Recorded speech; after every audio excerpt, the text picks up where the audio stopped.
You know that thing where you get an amazing pair of shoes at a really great price and want to tell everyone about it? Yeah, so do we. Here at Designer Shoe Warehouse, we'll give you something to brag about, like the latest styles from brands you love, or the trends everyone's obsessing over, or shoes that make you feel like, well, you. So go ahead, show off a little. Find shoes that get you at prices that get your budget. Head to your DSW store or dsw.com today. DSW, let us surprise you. I just didn't get the mom I was hoping for. What fresh hell? Laughing in the face of motherhood. Snap it, call it out. That is toxic. With Margaret Abels and Amy Wilson. You can't get pizza from a Chinese restaurant. A podcast that solves today's parenting dilemmas so you don't have to. Drunk Uncle Bob won't really help you with this.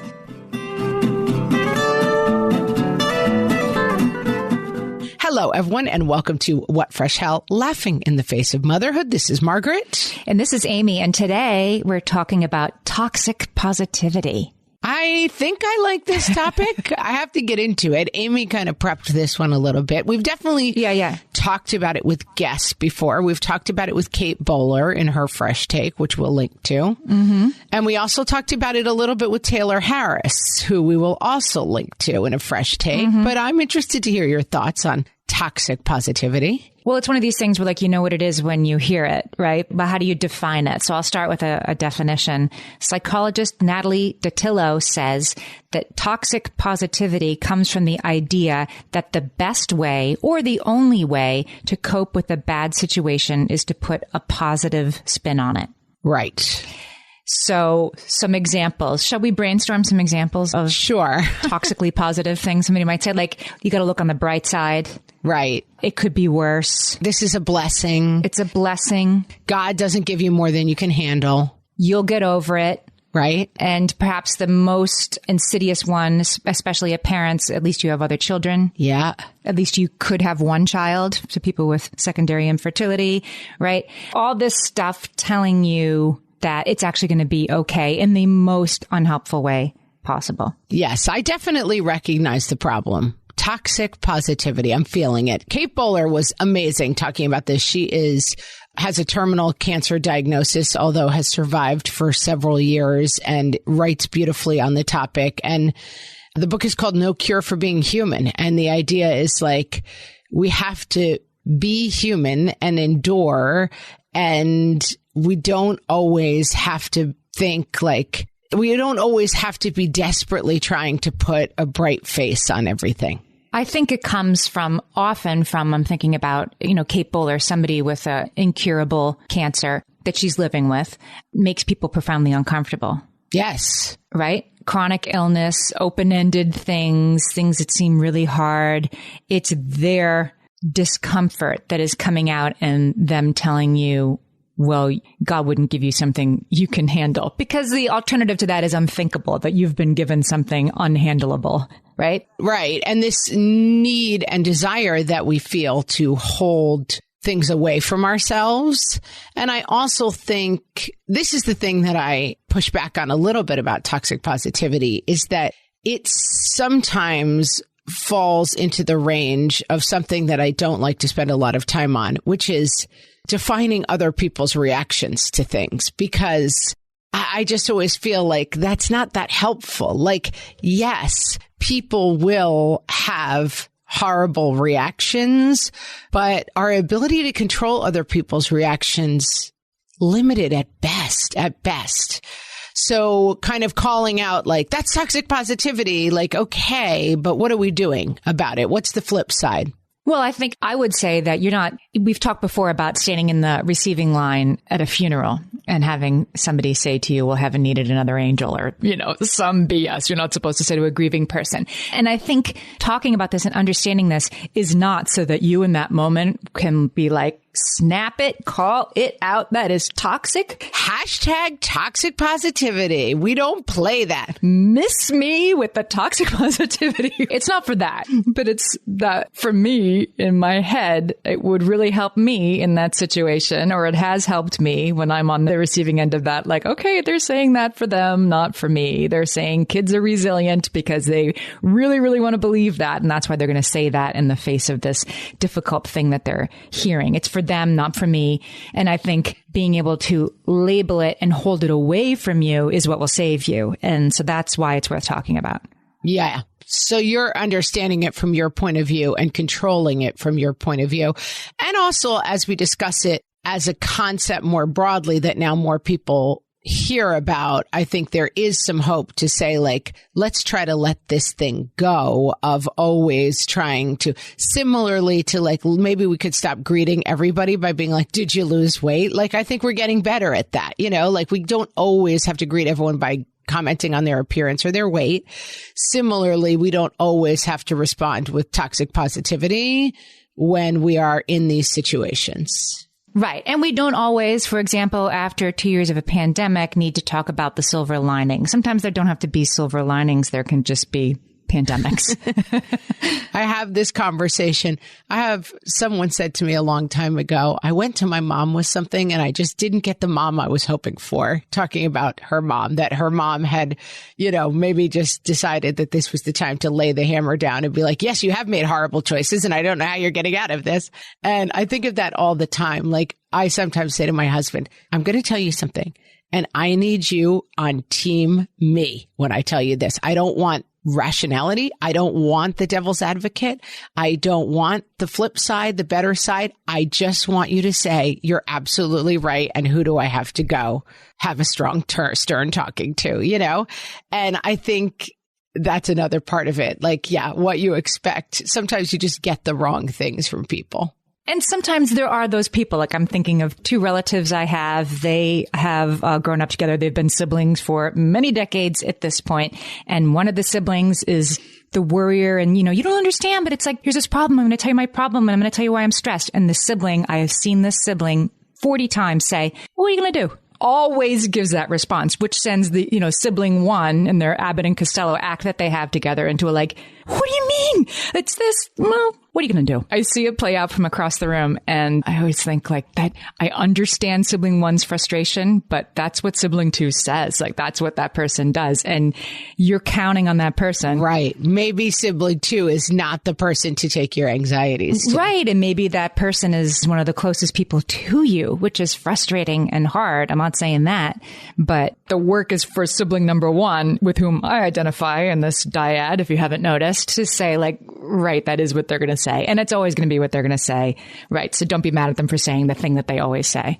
Yeah. We call this drunk Uncle Bob at Thanksgiving, right? Like if you invite drunk Uncle Bob to Thanksgiving, you probably can't spend the whole Thanksgiving mad that drunk Uncle Bob is being annoying and drunk. Like, yeah. You know, my Aunt Terry likes to say, Amy, you can't get pizza from a Chinese restaurant. Like you can't get your needs fulfilled if you bring them to the wrong person. That's such a good skill to learn in life. And I think especially with our spouses, sometimes it can be really hard to say, okay, this might be a girlfriend thing. I'm not sure if, because otherwise it just becomes me being like, I'm not getting what I need. I've been watching a lot of Love is Blind, Amy. Oh, have you? And there's a lot of the use of the phrase, like, you're not giving me what I need. And it's like, that's it. He's not giving you what you need. Like, right. Can you get it somewhere else? You can't get, I'm screaming at the TV the whole time. You can't get pizza from a Chinese restaurant, friends. But they wouldn't be a show, right? If everybody really internalized that message, there would be one episode. If the show would end when I walked in the pods and I was like, listen up, everyone, gather around. You can't get pizza from a Chinese restaurant. That would end the whole premise of the show. Yeah. But Love is Blind. I thought you said Love is Blind. No, and I would ruin it. People love Love is Blind, so I'm not going to do that because people love it. Can we talk a little bit about why there is such a thing as toxic positivity? I guess so. I mean, I was just going to talk about Love is Blind for 40 minutes, Amy, but I guess we do have a show. Yes, let's talk about toxic positivity. Because I am interested in why people do it. Because I mean, I think there are some people who do it all the time. There are some people who do it never. but all of us do it once in a while. I think we've all had that tendency come out of our mouths, or at least be in our head like, oh, but it's fine actually. And you really have to remember that it's actually going to be fine. So why do we do this, right? So Natalie DiTillo, same psychologist who defined it for us at the beginning, she says that this results from our tendency as humans to undervalue negative emotional experiences and overvalue positive ones. This is kind of the opposite of what we've talked about in the past. Like we've talked about the negativity bias in the past. Yeah. Neither one of us are psychologists, by the way. But right, negativity bias means that for our safety, so we don't get eaten by lions, we do tend to notice the bad and dangerous things in our peripheral vision more than the good things. But there is a reason that for our safety, we seek out positive. So I think it's in our brains, we connect feeling positive with being safe. Yes. If I'm relaxed, then I must be safe. There must be no lions around if I feel positive. Therefore, feeling positive is safer than feeling negative. Therefore, I'm going to find a way to feel positive right now to make myself feel more safe. Not even the person I'm talking to, but myself feel more safe. Yes. No lions here because haven't eaten another angel. Like, it's a way to sort of turn it into lemonade. Yes. I think that makes a lot of sense. I do too. That makes sense to me. That tracks, as the kids say. And then another reason is that being positive and likable and sunny and upbeat is an extremely desirable character trait in people. Those are the people we want to be around. Yes. Like in general, right? Like we all have friends, we're the life of the party, and we want to spend as much time as possible with those people who just always give us a boost. And so I think that if we're sort of internalizing the toxic positivity, like, yes, I really do just have to turn lemons into lemonade, and I have to remember that other people have it worse. We're doing that because we do think that people like that are better than people who aren't like that.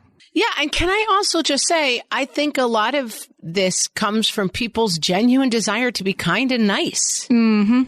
I mean, this is the trick of it a little bit. It doesn't have, unlike, let's say, putting someone else down to make yourself feel better.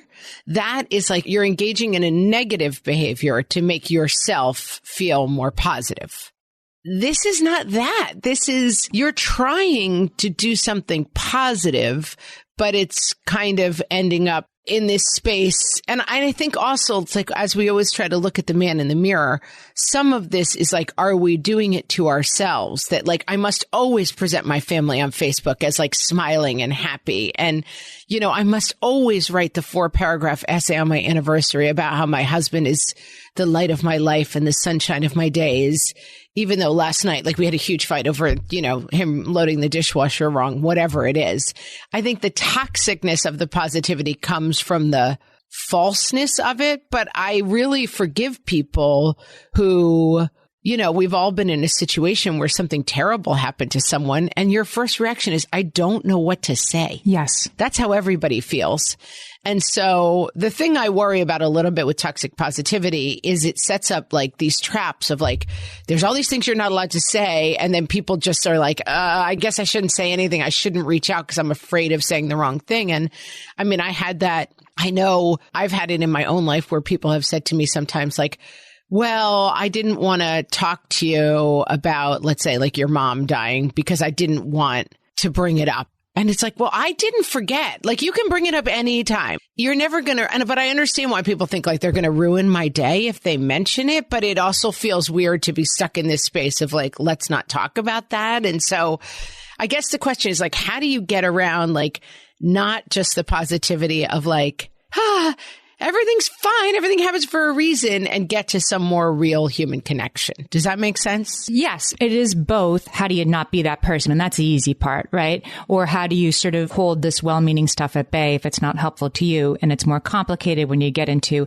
how do you make yourself okay with having a really bad month and not wanting to put a positive spin on your spouse losing their job or whatever it is, that there's not always a silver lining. There's not always a good thing.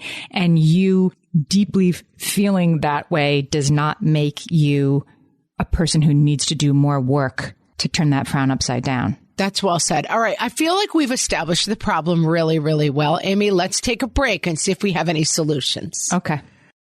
Hellions, it's time for some spring cleaning, and I don't just mean the coat closets. Doing your financial spring cleaning can actually be super easy when you let Monarch do your financial spring cleaning for you. One dashboard that gets your entire financial life organized. No more clutter, no more mess, no more logins scattered everywhere, just accounts, investments, property, and more, all in one place. Get your first year of Monarch for half off, just $50 with promo code FRESH. Monarch allows you to look not only at what you've already spent, but also to plan for the future. With Monarch, you can set savings goals, plan for big purchases, and notice spending trends before they become a problem. I can generate cash flow reports that show me what we spent this quarter, this month, what we're probably going to spend next month, and feel prepared, organized, and knowing how to plan for the future. No more surprises and a lot more clarity. Try Monarch. Use code FRESH at monarch.com to get your first year half off at just $50. That's 50% off your first year at monarch.com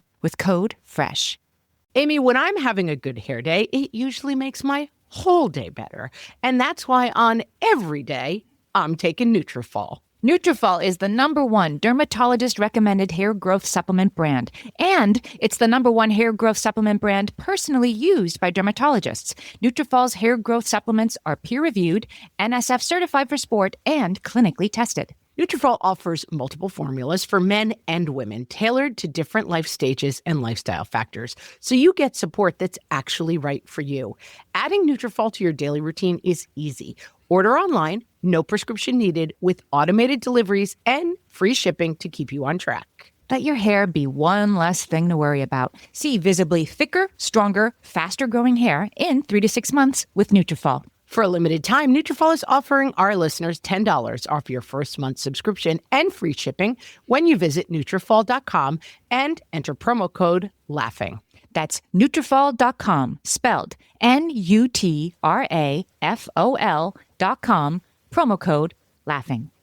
All right, Amy, have we established the problem of toxic positivity? Do we understand what we're up against here? Yes, although I do want to sort of underline that the research indicates that making happiness your goal backfires spectacularly. You're going to end up way more unhappy than if you didn't have this positivity as a goal in the first place, which I guess is what makes it toxic. Does that make sense? Say it one more time because I think it really does. Okay. So there is a tendency that we have, and I want to go back to why it is. I think there's a reason that we left out, which is interesting, but we have a tendency as a people to expect happiness and want happiness in ourselves and believe that that's the way to be, right? That's how we're going to live happier, longer, more successful, everything lives, be our best selves, is to be happy.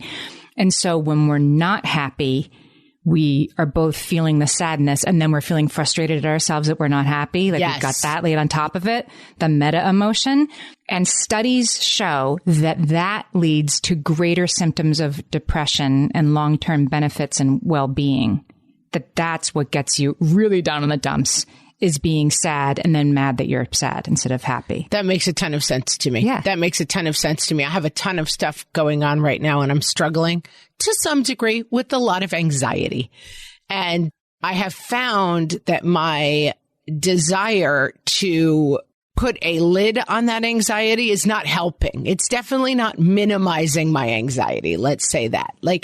My feeling of no good can come of this, and I got to stop being so anxious all the time. And it is multiplying my anxiety in a way that I understand. And so I think that's a really good point for me to hear today is oh, right. That not only are you anxious about some real things that are really difficult right now, but my desire to constantly, I can't go out. I can't see people because I would have to put on this face of, and that is all making me so much more anxious than it would be just to say, hey, I'm having a hard time right now. And sorry. This is where I am right now. Right. Yeah. That's interesting to me. Useful. But at least you're acknowledging your anxiety. It would be worse. Yes. If you were I'm fine. No. Because I think we can draw. I've been this person. You draw positive attention for I don't know how you're doing this. I don't know how you're handling all this with a smile on your face. And you get kudos for that. And you get back pats for that, as we like to say. And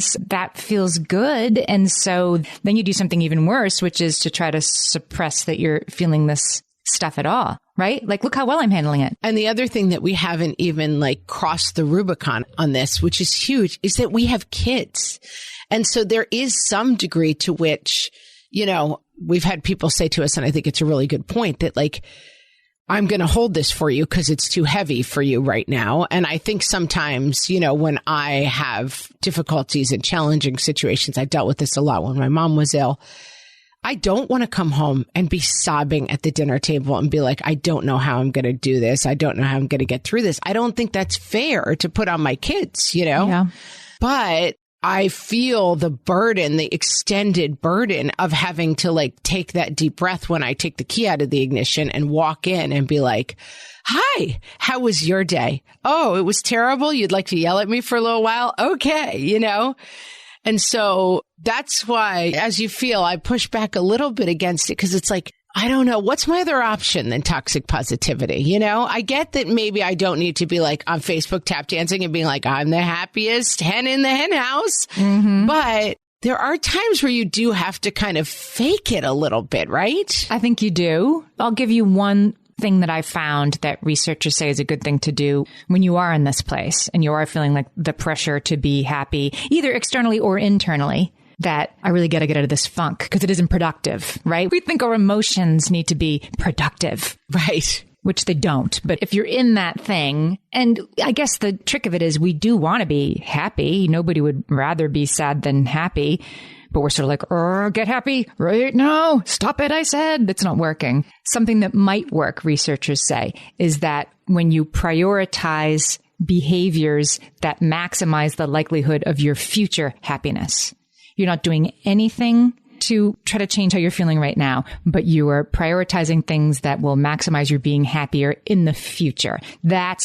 Studies have shown that's the way that people say 6 months later, you know what, I do feel better. So give me an example of that because I like the sound of it. Give me an example of that. Yeah, exactly. They said this is when people find things that give them engagement and purpose and that are completely unrelated to your struggle. Yeah. So if you have a kid that's sick, fundraising for that rare illness would give you engagement and purpose, but it might not give you the happiness you need as much as selling Girl Scout cookies. It's something that gives you connection, engagement, purpose that has nothing to do with the thing you're struggling with. And then has rewards that are not in the next 5 minutes.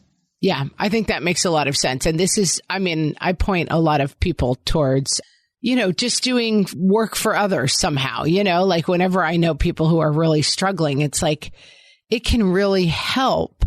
I used to work at a shelter for homeless young adults. And one of the things that we did that was always really interesting is that we went and did a house build in Mexico but we built a home. And the kids were they felt so valuable to be the person of service. Yes. That the difference between being on the receiving end of the service and being able to provide service to somebody else, it was always really remarkable to me. And I feel that in my own life, truly getting out of yourself sometimes is extremely helpful.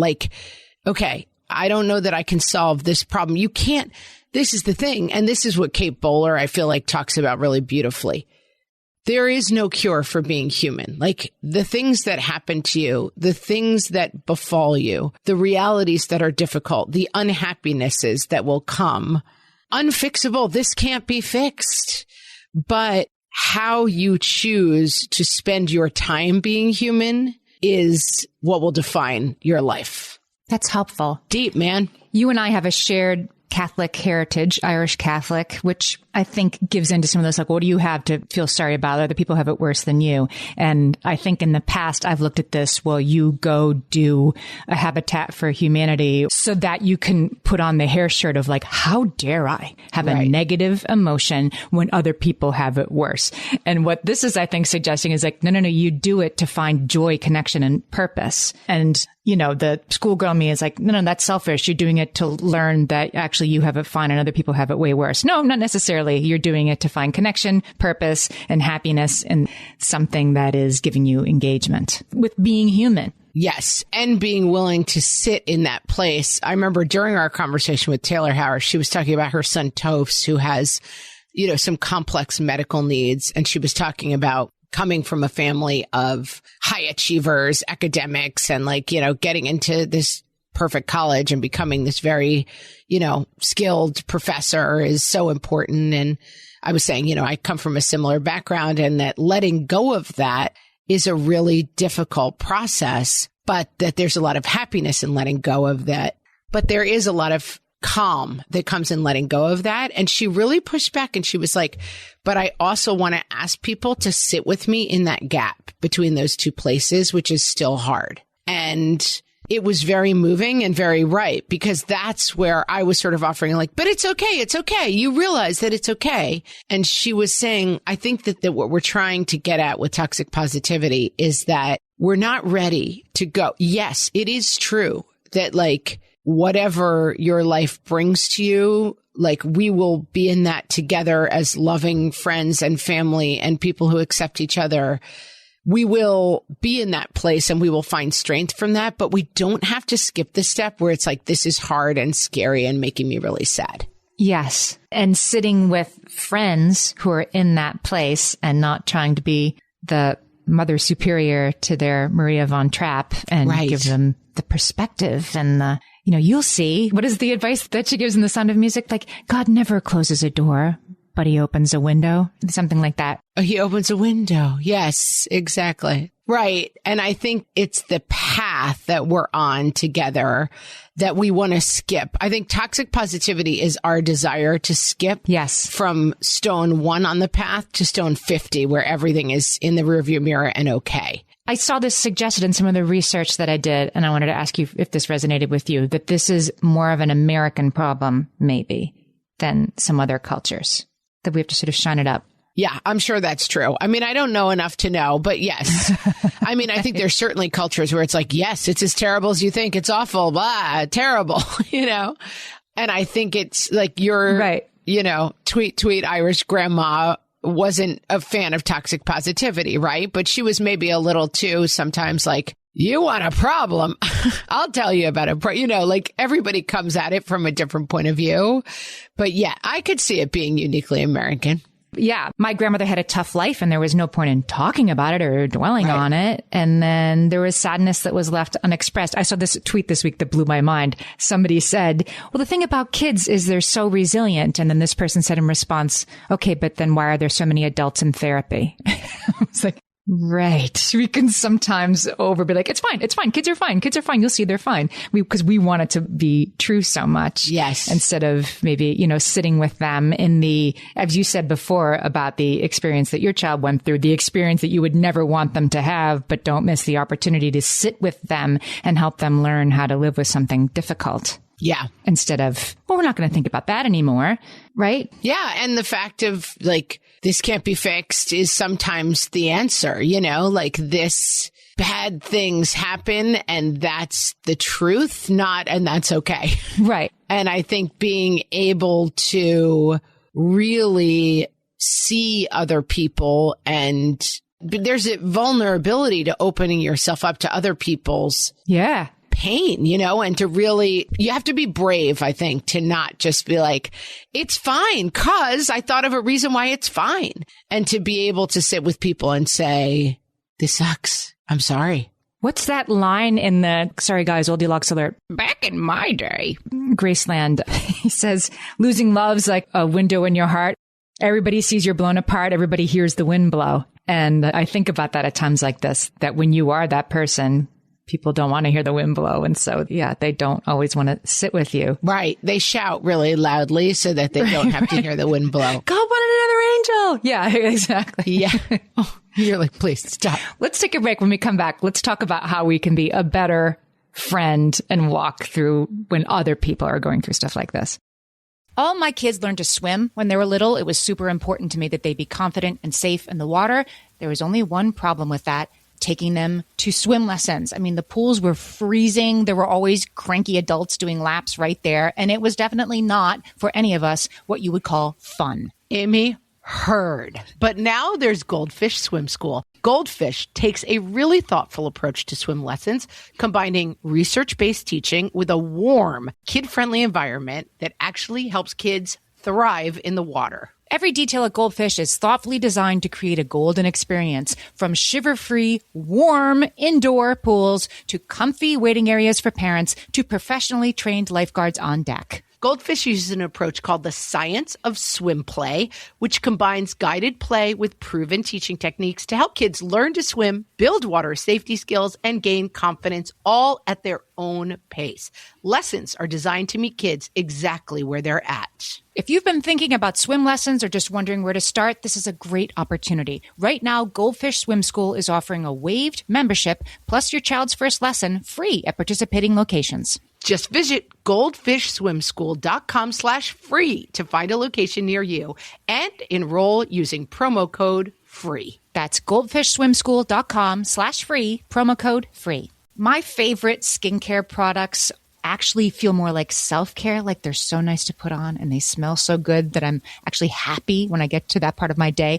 And I swear that is how I feel about Osea's anti-aging body balm. Amy, you are usually the lotions and potions queen on this podcast, but I have to say, hard agree. Osea's anti-aging body balm is a liquid silk body balm that combines the lasting hydration of a lotion with the firming power of a serum, leaving skin smoother and firmer. This body balm is clinically tested and designed to deliver visible results you can see and feel. So we've gotten to use this product for a couple of months now, and I swear I have really noticed firmer and smoother skin, like on the back of my hands. It's like getting a mini spa treatment from head to toe. Get a spring-worthy glow with clean, clinically tested skincare from Osea.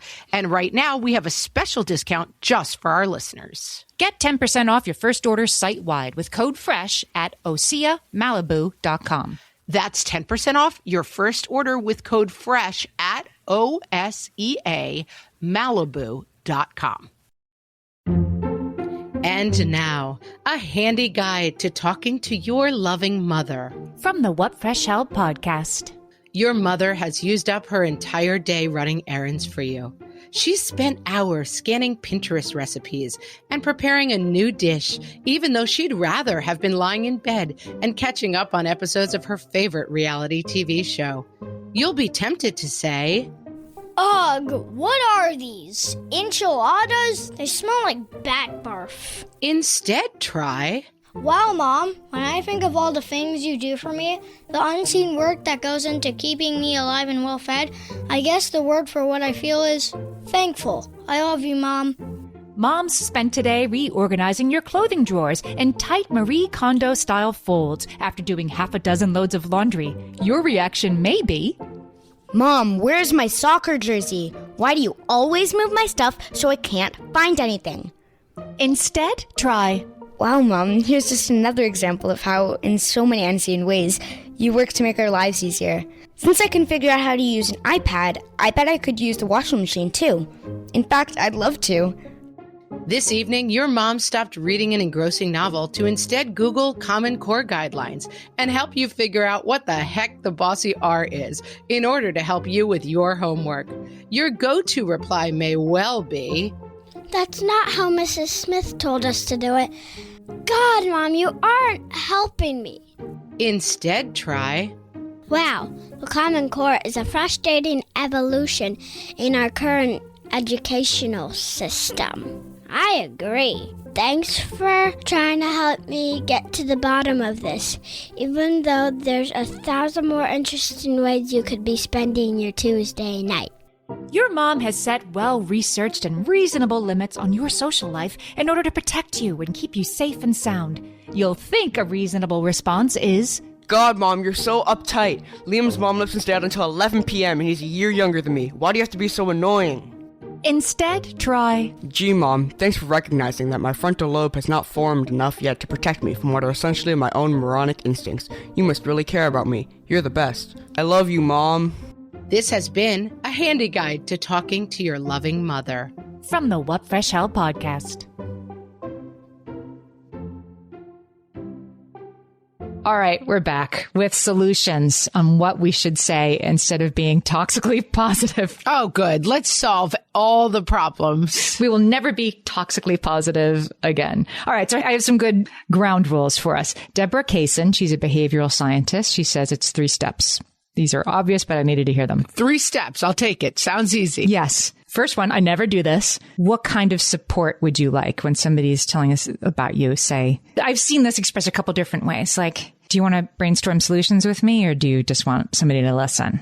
I've gotten so much better at this as I've gotten older. I feel like I had 20 years of my life where and I liked it. I was, like a young goat. We were just somewhere with goats and they just like to ram their heads against each other. Like it feels good for some reason. And now I'm an old goat and I don't want to do that anymore. And I have gotten better about doing this for myself. Like, hey, I think what I need is just for you to listen and take my side in this, or, hey, can you tell me? I have a friend who often calls me and she says, can you tell me if I'm being unreasonable? And I'm like, I will tell you. And then I listen. And sometimes I'm like, it's really frustrating for you, but you need to be a little more generous to the person you're having this conflict with. But it can be such a good idea to start conversations with yourself. And I also think as our kids get older, this can be really helpful. And I find with my kids, sometimes I had a kid who had, what is it called when they come home from school and they go crazy? They fall. After school restraint collapse. Oh, we just came back from a week vacation. Monday, I picked my kid up and the after school restraint collapse was out. It was OOC, Amy. It was out of control. The post-vacation rebound is a real thing. And it's regrettable. We don't have the capacity at his age to say, like, what do you want from me? I don't want anything from you. There's no way he could do it. Right. I want you to not be so annoying. Right. Like, I want you to fix it. But since I know you're not going to, I want to scream in your face and be outrageous and say, I'm never going to school again. And so I just got it in my mind for whatever reason. I was in my own stuff and like, okay, I'm just I don't know. It wasn't bothering me that much. And I just kept being like, that does sound really frustrating. I'm really sorry to hear that. I think you're right. It wasn't going that well. And I was like, what sounds good? Does anything sound good? How about I make you frozen pizza? Does that sound good? Like I just kept trying. Like I was like, let me try 4 things that I know sometimes work, but I was able to do it without, I knew I wasn't going to have a successful conversation of like, it'll be fine. Don't worry about it. I mean, one thing that's good about teenagers is that like, if you put up toxic positivity, they tear that thing to shreds so fast that like, there's no point. You know what I mean? They're like, here's to your toxic positivity. Miss me with that toxic positivity, Mom. Miss me with that. And, we finally got to like, I went kind of out of my way. I made a special stop at the store that I didn't want to do to get this kind of ice cream sandwich that he likes. I brought it home, made him a pizza. I knew he was hungry. It's like, here, have this nice, big, 0 vegetable, ridiculous meal. And like, let's just fix it for today. Because, and I think the toxic positivity thing for us creeps in too of like, everything has to be a lesson. Like, this is unacceptable behavior. You don't get your way by having tantrums. And I just took a day to be like, you know what? Forget it. I'm doing it. I'm going to fix it. I'm going to give you a gold star to you for not saying, are you the young man who just got back from Disney World? Because it seems to me. Yeah, exactly. But that's why he was having the restraint collapse. That's the thing. Because that's right. We had just spent a week at Disney World, which was incredibly fun, incredibly tiring, incredibly expensive, an incredibly hard job for him and for my husband and myself. An incredibly hard job for his dad and me, who were up at 6:30 in the morning programming apps so we could make sure to get on every Star Wars thing he wanted to ride. And they were really grateful about it. But like, it's also really helpful. And I got this from the podcast to look at that and not say like, this is a kid who is totally ungrateful that I just did all this Disney World stuff, and be able to look at it and be like, oh, it's after school restraint collapse. Yeah. Let's fix it with a pizza and an ice cream sandwich. Yeah. And not how dare you be sad. And there was no room in it. And listen, on any given day, on any given Monday, I would have completely gone with the lecture on like, I can't believe you're acting like this when you should be grateful. But every once in a while, when you do it right, you're like, oh, this is right. Like, we don't need toxic mamacicity, coming in and being like, you should really be grateful. We just went to Disney World. Like, you're not grateful when you're exhausted after your first day back at school and it's hard and you're tired.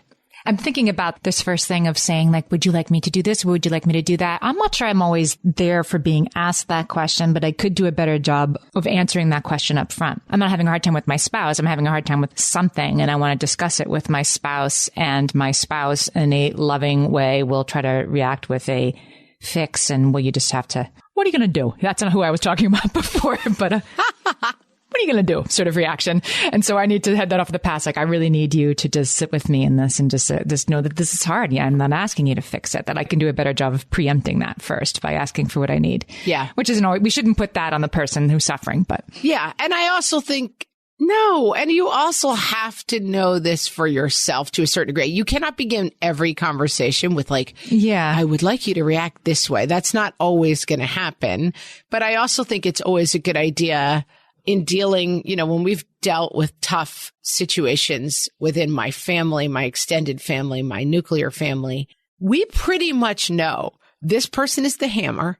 This person is the good cop. This person is the negotiator. Like, people bring their own skills to a situation. And so don't go to the hammer when you need the negotiator. That's where you've got to solve this problem to a certain degree. That's what I mean. And like, you can't solve other people's toxic positivity. You can try to control it, and you can try to get under it by asking for what you need, but don't go looking for pizza from a Chinese restaurant because you're going to walk away hungry and mad. Drunk Uncle Bob won't really help you with this. He's not really here for a long talk. No, he's never going to come to Thanksgiving with a gift and be respectful and then leave. It's not going to happen, people. All right. What's number 2? Number 2 is to validate. This is when you are on the receiving end of somebody who needs support rather than resorting to hashtag good vibes only. What can you say, instead? Yes. So the first thing is maybe to say, like, what kind of support are you looking for? Which you might be able to read without having to even say that. But the second thing is to validate their emotions. It's so important, and it's what gets missed. And it's when somebody says to you, well, look on the bright side, it could be worse. At least you have a roof over your head or whatever. You're completely invalidating the emotion of the person who's trying to express to you their sadness, despair, whatever. We need to just say, like, that must be so hard. That's all you have to say. Like, I don't know why we make it so hard and think we have to give them these pithy aphorisms of bluebird, hope, when really it's just, God, that must be hard. I don't know how you're getting through this right now. That must be so difficult. It's so much simpler, isn't it, than what we can tend to do? Yeah. And I would say also reach out. That's what I would say in general, that I have a tendency, no one kind of wants to insert themselves in other situations. And people do this, when you have a tragedy, you definitely notice some people who some rubberneckers. They come out and they're like doing the full, operatic reaction. And you're like, wait, you're like a 13th level person to this. You know what I mean? Like, that does happen. But I think you can never go wrong. I mean, everybody's had this thing of like, do I know this person well enough to say something? Should I go? Should I, you don't want to be perceived as that rubbernecker person who's just there to be part of someone else's story. But I've never ever had the experience of being like, I have had the experience of like, okay, enough already, with somebody who came and carried on a lot and kind of pulled focus.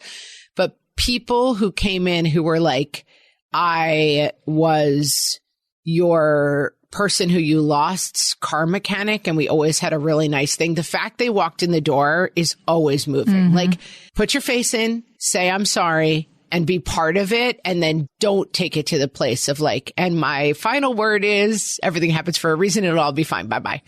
Just showing up and saying, I'm sorry is all that is required.